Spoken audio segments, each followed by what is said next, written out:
Iiyak na yan. Mukha nga.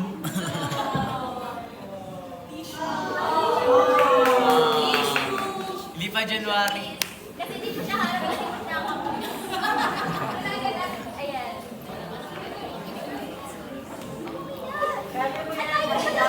Oh, tinabi kayo yan.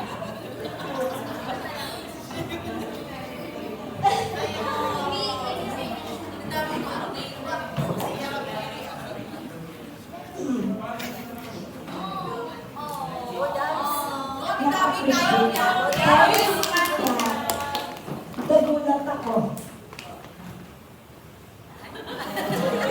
Nagulat. Hindi, kasi ganito yan. Kaya hindi ko kasi alam na nasi-celebrate niya yung birthday niya. Kasi wala po talaga yan sa aming plano dahil ang original po ay talagang doon siya. Tapos nung amin po, binigyan ko lang kayo ng idea. Nung kami po ay sinundo sa airport, tinanong siya hindi ko alam kung si Kokoy ata, ang nagtanong sa kanya na, so, kailan ang birthday mo? Sabi niya, si January po kuya, ilang taong ka na? 70 po. Ay, mag-18 ka na. Sabi niya, gusto bakit di natin dito i-celebrate yung birthday mo? Doon po nag-umpisa na pag-uwi namin, mga ilang days po. Posible pala yun, mami. So parang ako yung nagulat, ha? Oo, ganun ba? Sabi niya. Then, natuwa po ako kasi ang ina-expect ko po talaga is simple, actually simple lang naman to, pero napakalaking bagay po ito na makita ko po ito.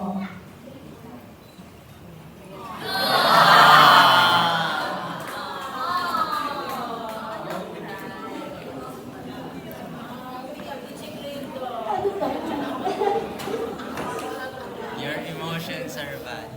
10 taon. 10 taon po ang nilito. Sobrang namis po ang ilong.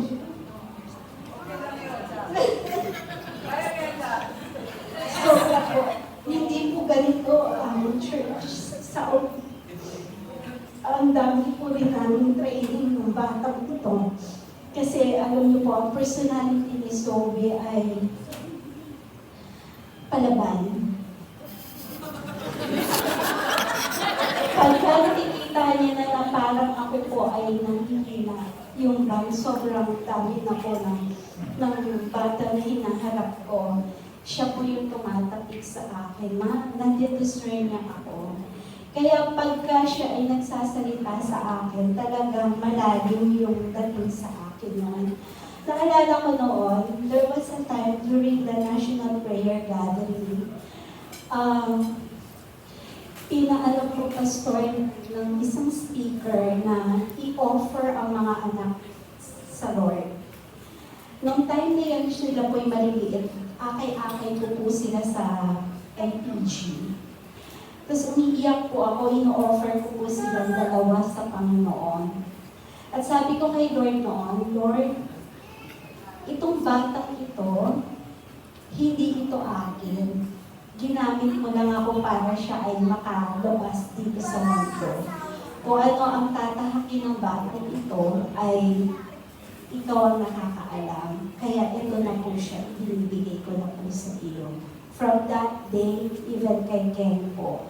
From that day, na-receive ko na po kay Lord yung calling na yung pagkakatawag nitong dalawang talagang gagamitin ang buhay nila sa Panginoon. So siguro na ang aking pagpapasalamat kay Lord. Dati kasi bilang isang magulang, yung fear mo sa anak na paano pagka ito binuli, paano kapag ito, yung dumating kami sa Saudi, yun yung fear ko. Eh parang hindi na po, kasi ang tapang po nito. Yung tapang ko ay mas dumoble siya, talagang hindi siya, alam niyo po yung nasa lugar naman. Kaya ako nagpapasalamat talaga dahil ito po ay opposite, version na babae ni Oliver. Siya po ang nakakuha nun. Kung paano niyo po siya nakikita at kung paano siya makiminggal sa inyo, ganun po yung daddy niya. Ako yung opposite naman.